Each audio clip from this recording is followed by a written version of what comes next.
Breaking news, KM Subur Indah hilang kontak di perairan Tarakan, nahoda dan 4 ABK masih dicari. KM Subur Indah mengalami lost kontak, hilang kontak di perairan Pantai Amal, Tarakan, Kalimantan Utara, Minggu, tanggal 28 November tahun 2021, pukul 1 WITA.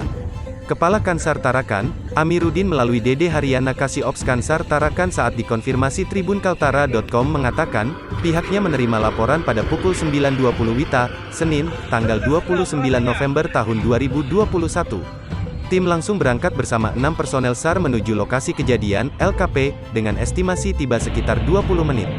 Jaraknya dari Kansar Tarakan ke LKP sekitar 4,96 nautical mile, nm.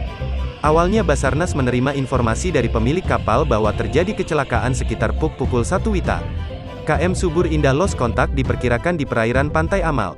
KM Subur Indah diketahui berlayar dengan rute dari Jembatan Besi Tarakan ke Pulau Sebatik Nunukan dan mengangkut muatan bahan bangunan. Dilaporkan 5 orang yang berada dalam kapal tersebut, kata Dede.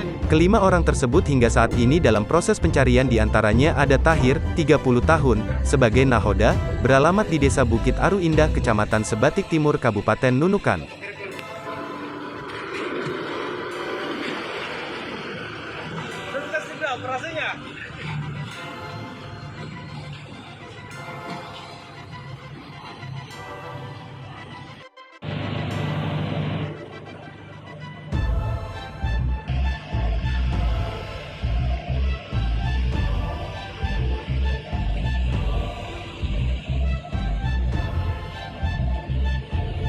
Jangan lupa subscribe, share, komen, dan like ya.